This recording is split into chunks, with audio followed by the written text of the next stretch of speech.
The rise of large industry in the decades after the Civil War yielded a rapidly growing population of wage workers in America. Unlike farmers or craftsmen, who administered their own economic affairs in the marketplace, these workers simply sold their labor for wages. Many held special skills and enjoyed strong bargaining positions in their search for higher pay. But the accelerating pace of technological change allowed employers to reduce many production processes' reliance upon skilled labor. Workers in this period faced a bevy of challenges and potential threats. Many employers pressed their advantage by requiring their employees to receive pay in company scrip rather than United States currency or banknotes. This scrip could only be redeemed at company stores, which often charged considerably more than shops on the open market. Others required workers to live in company housing. Many workers labored 10 or more hours per day, 6 days per week. Unsafe machines presented a threat to workers' health and safety, but courts consistently ruled that a worker accepted the risks of any job he accepted. Organized workers had responded to the rise of national business concerns, like railroads, by replacing their locally oriented groups with new national craft unions. But in the early 1870s, such groups still represented fewer than 5% of all non-farm workers in America. Many migrants from rural America and immigrants from overseas took these unskilled positions and naturally came to resent employers' increasingly aggressive labor management practices. Craft unions, devoted to speaking for skilled tradesmen, did nothing for these workers, and by 1877 represented only 1% of non-farm labor. As unskilled workers enjoyed less leverage in the marketplace for labor, they found themselves increasingly unable to resist employers' wage cuts and other demands. Lacking real influence in either of the major political parties, workers often resorted to work stoppages and even violence in their attempts to win higher pay and better working conditions. When, in the midst of the 1870s severe depression, the Baltimore and Ohio Railroad cut wages by 10%, workers refused to accept the policy. Workers along the road stopped trains. Violence spread eastward from Baltimore as workers and sympathetic mobs destroyed railroad property in Pittsburgh, Chicago, and East St. Louis. Miners also began strikes in the Illinois coal fields. Like railroads, mining companies sought to cut their expenses in hard times and repeatedly cut miners' pay. Miners labored 12 to 14 hours a day, 6 hours a week, in hazardous conditions. Most were paid in company scrip. In winter, miners did not see daylight from one Sunday to the next. Those who protested were fired and blacklisted. At Braidwood, coal operators brought in 400 African-American strikebreakers to replace striking miners. When strikers forced their replacements to leave town, the National Guard reinstated them and eventually broke the strike. In the summer of 1877, the National Guard put down other disturbances in Peoria, Galesburg, Decatur, East St. Louis, and LaSalle. In Chicago, the mayor enlisted 5,000 armed vigilantes, and police put down rioters, killing 30 and wounding many more. The Great Strike of 1877 convinced many employers, for the time being, that wage cuts had reached their rock bottom. As prosperity eventually returned to the American economy, labor troubles temporarily receded from the national agenda. But workers continued to organize. In Chicago, new Mayor Carter Harrison reorganized the police department and produced a force more sympathetic to workers' concerns.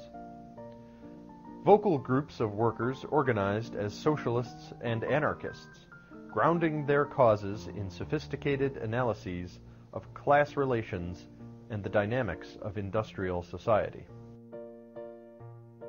The rise of the Knights of Labor, a national organization welcoming all workers, marked a major change in labor organization as well. The Knights were a secret organization founded in 1869 in Philadelphia. They had spread through Pennsylvania coal fields during the 1870s, largely on their appeal as an inclusive union, not restricted to the members of particular crafts.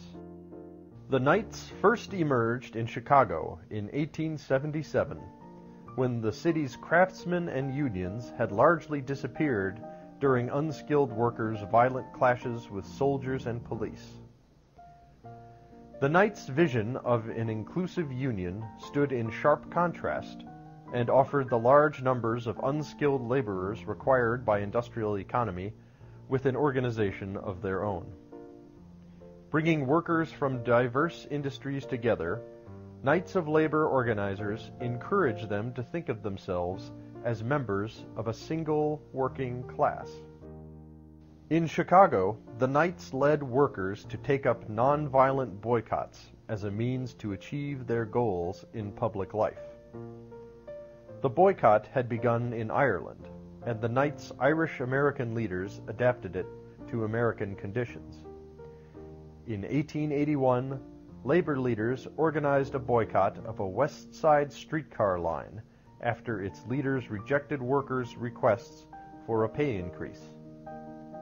The public, fed up with the streetcar line's inefficient service, supported the strikers and forced the company to grant the workers' demands.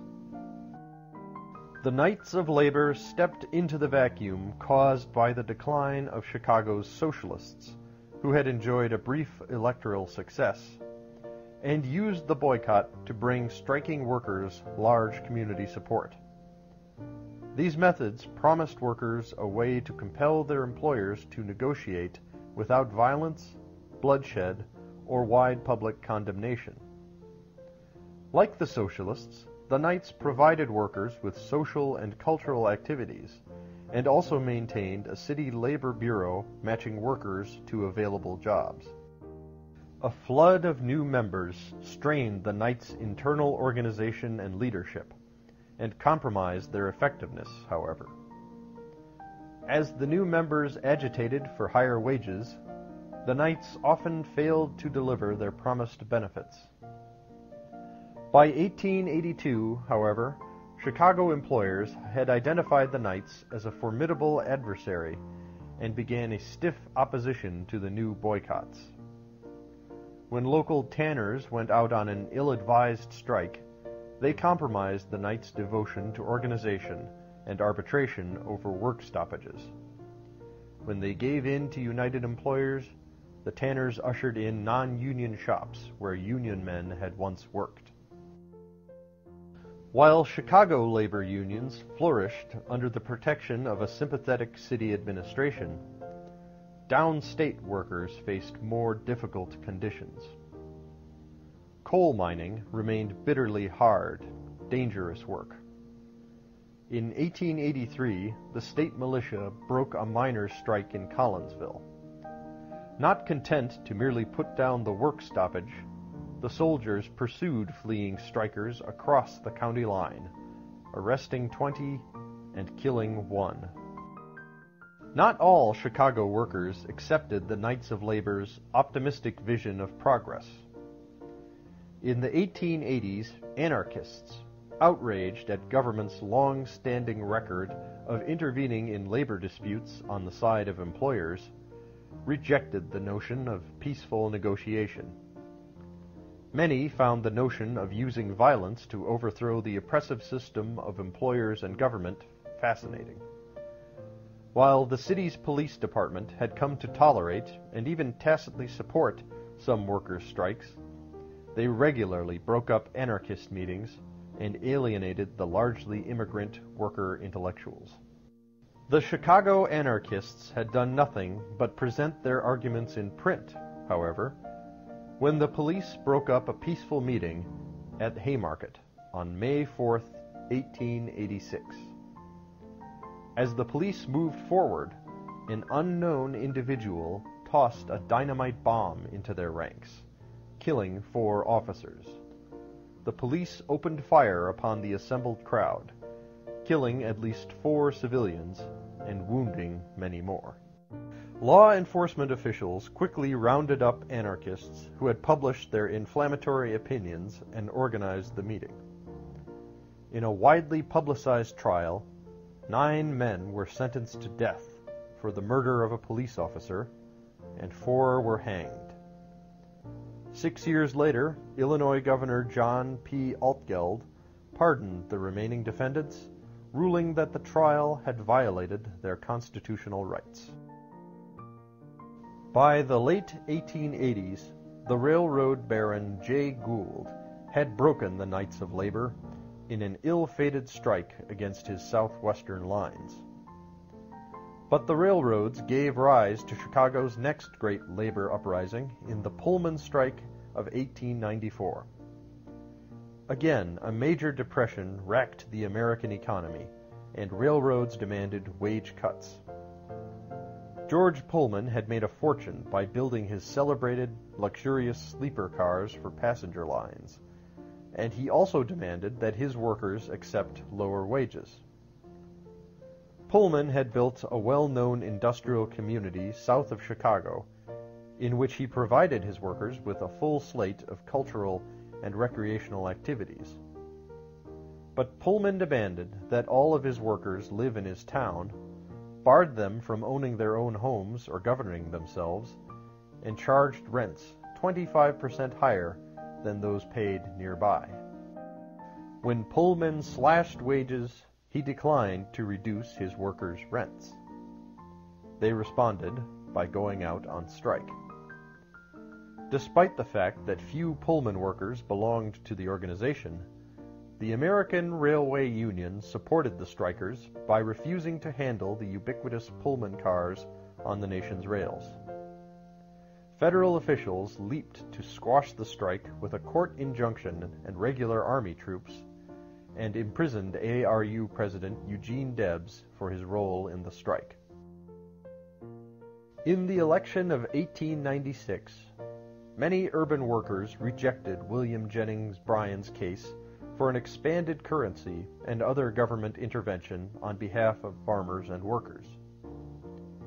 Many labor organizers charged that employers had threatened their workers that they would be dismissed if Bryan won the election. But other workers believed that Bryan's call for an inflated currency might jeopardize their savings. The victorious William McKinley espoused a familiar Republican policy that encouraged employers to take up welfare work, like Pullman's, on their employees' behalf.